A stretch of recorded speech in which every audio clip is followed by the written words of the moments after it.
I'm Dr. Deb Butler, and you are listening to Thinner Peace in Menopause and Beyond. This is episode number 539. Stay tuned. Welcome to Thinner Peace in Menopause and Beyond. This is Dr. Deb Butler, Master Life and Weight Coach, and as always, your coach. If you're a woman and you're smart and you're successful and you've been struggling with weight your whole life, and now menopause is making it harder than ever, and you are ready to make this the last time you ever have to go on a diet again, then this podcast is for you. Stay tuned. Hi, everybody. How are you today? It's a beautiful day in the beginning of summer, and I don't know about you, but we've had a lot of rain. You might have heard about all the rain in the Midwest. And I'll tell you what, the thing for me about all of this rain is I know that it's a problem, but it's also a personal problem for me, and I'm going to tell you why. All my hiking trails are flooded. I love to walk. I even love to walk in the rain, but I don't like to walk in floods. And they are flooded. They're closed. Lots of these hiking trails are closed. So that does not make me happy. And knowing that the rain is probably a bigger problem than any of us want to talk about, I'm not going to get into that right now because that's not what this podcast is about. But it is about self-care. That's what I want to talk to you about today, which is why I was talking to you about my walking trails, because one of the things that I like to do most days is to make sure that I get a beautiful walk in the woods and nature, kind of have like a bath forest, like a forest bath. I think I've heard that said before. It's like almost taking a bath in the woods. And that's how it feels to me when I'm walking. It's like I can relax my mind. I can think, I can be creative. And I think it's so important for all of us. And for me, this is part of probably one of the most important self-care acts that I do for myself. But here's what I want to talk to you about today. What do you think self-care even is? One of my really beloved clients who's been with me for a long time, Jeanette, recently sent me an article from Forbes.com by a woman named Tammy Foreman, and she wrote the most beautiful article. I loved it so much, and it's pretty short, that I want to read it to you, and then I want to discuss with you because I think she really hits the nail on the head about what you think self-care is and what self-care really is. So I'm going to read it to you a little bit, and then I want to discuss it with you a little bit. And more than anything, I want you to think about it for yourself, because I have a feeling most of you who are listening are thinking about self-care more as an indulgence and not as much as a self-discipline. And what I want to help you with today is to realize that self-care is something that you have to be disciplined about doing. You have to decide that it's such a high priority for you that you're going to do it no matter what. And then you have to decide, what are those disciplines? So let me read this article to you, and then I'm going to come back and just discuss it a little bit, because I think it's going to give you some great tidbits to think about this week as you learn how to take care of yourself. So here's the article, and it's called Self-Care is Not an Indulgence, It's a Discipline, and it's by Tammy Foreman. Thank you, Tammy. And she starts out by saying, the way self-care is portrayed today is completely and utterly backwards. First, self-care as a concept is almost exclusively aimed at women, generally wealthy white women who can afford the goods and services that get marked to them as self-care. The not so subtle suggestion is that women need to be reminded to care for themselves because, after all, they're so busy taking care of everyone else. And the even less subtle suggestion is that while we should be taking care of ourselves, that doesn't absolve us from taking care of everyone else. Which brings me to the second way that the current portrayal of self-care is backwards. It's characterized as an indulgence. This means both that the practice of self-care is something we are occasionally allowed to indulge in, and that self-care should feel like an indulgence. Think expensive bath products, luxurious chocolates, spa appointments. When we spend more time talking about the self-care power of high thread count sheets than we do about getting enough sleep, we've wandered pretty far from anything that can be remotely considered healthy for either mind or body. Self-care is not an indulgence. Self-care is a discipline.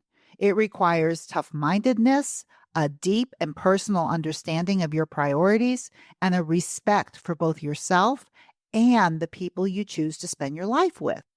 For example, self-care is turning off the TV instead of watching another episode of The Crown because the alarm is going off at 5 a.m. so you can get to the gym. Or declining the second drink at the office holiday party. It might even be declining the first drink. Or saying no to the thing you don't want to do, even if someone is going to be angry at you. Maintaining financial independence and doing work that matters and letting other people take care of themselves. And I'm just interjecting here because I love her examples of what she's calling self-care.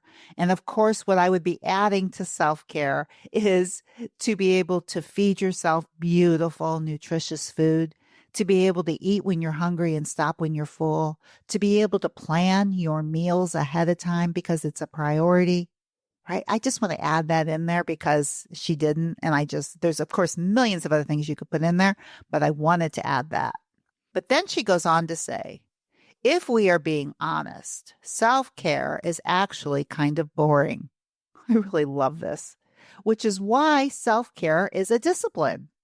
It takes discipline to do the things that are good for us instead of what feels good in the moment. It takes even more discipline to refuse to take responsibility for other people's emotional well-being. And it takes discipline to take full and complete responsibility for our own well-being. Self-care is also a discipline because it's not something you do once in a while when the world gets crazy. It's what you do every day, every week, month in, and month out. It's taking care of yourself in a way that doesn't require you to indulge in order to restore balance. It's making the commitment to stay healthy and balanced as a regular practice. I want you guys to really think about that, how important what she's saying, because I think so many of my clients and so many of the people I talk to will say to me, well, I get pedicures or I get massages, and those are lovely too, but it is more of an indulgence in terms of that it costs money. And it's not that I don't think it's a lovely thing to do, but what's probably more important are the things that don't cost anything. It just costs the time of your brain to think about what you really need. And I think what she's saying is it is kind of boring because who wants to think about having to get up earlier so that they can either go for a walk, if it were me, out in the woods, or go to the gym if you like to work out, or go to a yoga class to make sure that you get taken care of, when at the moment maybe staying up late seems more fun? Right. The idea of instant gratification. What you think might feel good in the moment may not feel good later on. When we talk about urges, that's indulging. That's, this would feel good right now. Let me tell you what, a piece of chocolate, a cupcake right in this moment. Yeah, that could be really nice. That sounds lovely. That could take care of whatever is going on. But it's an instant gratification as opposed to really taking care of your well-being. And well-being, like I've talked about many times before, is something that you have to be disciplined about. And it's so interesting when I talk to my clients about how they took care of their children or how they take care of people that they love. It really is a discipline that you do the things that you do for these people. It's something that you make yourself do because you think it's important for them. And the discipline of taking care of yourself is even more important. And I think about this. I've had a few clients who've been sick lately, and it's taken them a little bit of time to recover. And they're getting mad at their bodies because their bodies aren't doing what they want them to do. Now, indulgence might be, even in a case like this, indulgence might be indulging in doing the things that you really want to do, even though your body really doesn't want you to, like working longer or even going to work out when your body says no, it can't. The discipline of taking care of a body that needs to recover from either being sick, from surgery, from whatever. It needs recovery period, and it tells you when it's ready. And do you have the discipline inside of yourself to do what your body really needs as opposed to what looks good in the moment? This is all the things that she's talking about. And these are the things that I really want you to think about in this week. Is that, are you indulging or are you disciplined? Are you getting the sleep that you really need? Are you balancing your life so that you're working as much as you're playing? Are you able to say no to people when you know that what you need is more important than saying yes to them? But saying no feels so uncomfortable that it's almost an indulgence to do it? Yes, that's what I'm talking about. Discipline. Self-discipline is the way that you do self-care. And you do it mindfully, and you do it not from the perspective of instant gratification. What do you feel like in the moment may not be what you need in the moment. Think of little kids, what they feel like in the moment. They see something, they want it, whatever it is. And as a parent, we discipline that by saying, no, sweetheart, that's not good for you right now. That's the discipline that you require from you. I want you to listen to this podcast over and over again, the letter that I read, and I'll actually put it in my show notes if you want to read it, because I think it's that important.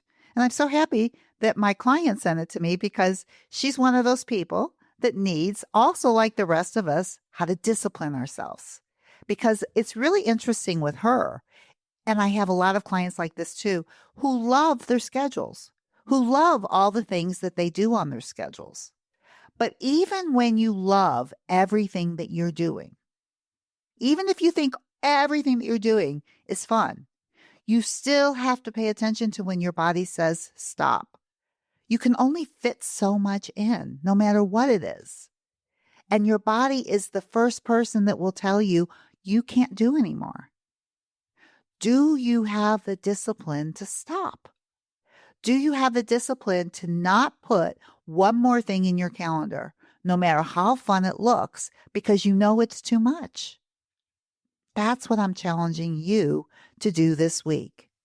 To not only really undertake self-care, but to realize that you must discipline yourself. And discipline is a practice. Discipline is a practice, just like if you decide to plan what you're going to be eating. I have a lot of clients who think that it's so hard to plan what they're going to eat. They think that it's so much easier to just do something in the moment. But guess what? What they want in the moment? Nothing that's going to fuel them. And guess what else they want in the moment? They want something that's easy. And easy isn't an apple. For some reason, an easy is a cupcake.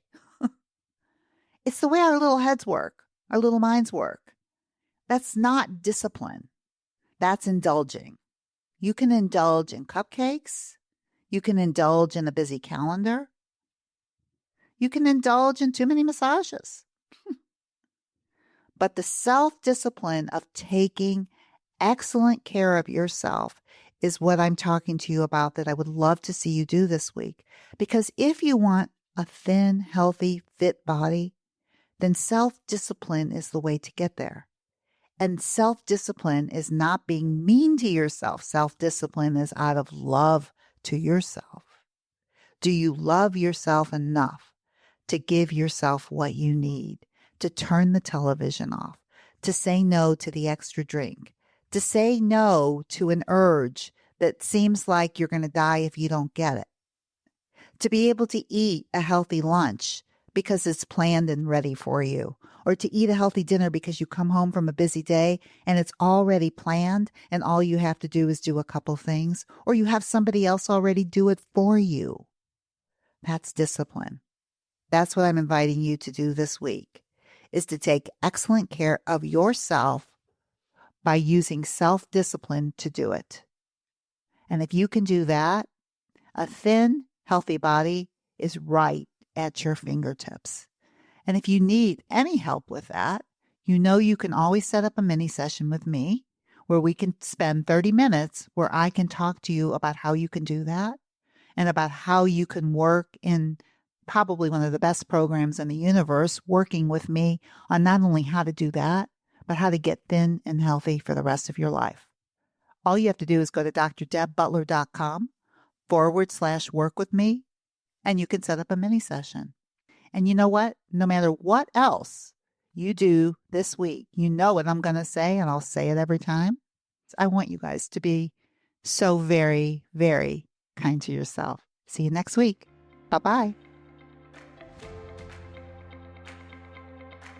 If you've been loving my podcasts and you really want to learn more, then I have something really special to offer you. Right now, there is so much talk about the GLP-1, should I or shouldn't I, will I or won't I? And I've been doing this thinner peace process for so many years now, and I'm in on the topic and want to talk about it because this is what I think. I think if you can learn how to use my thinner peace process, I can help you train your brain so that you can figure out how to make peace with food without GLP-1s. However, I know there are some of you that maybe would really like to try a GLP-1 and you're just not sure. So what I'm going to do is I'm actually offering a 3-day class, short but sweet, an hour a day, where you can learn if my thinner peace process is exactly the right thing for you, or a GLP-1 is a better option for you. Or maybe what you'll find out is it's a combination that's going to work for you. 3 days, 3 hours, all your questions answered of how you can make peace with food with all the available information that's out now.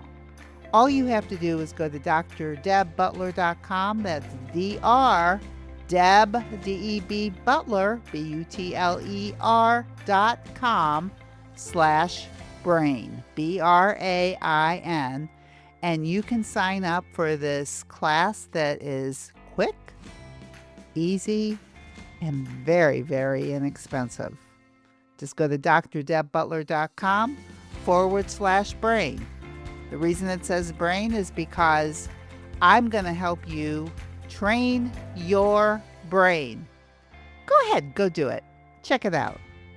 Hope to see you there.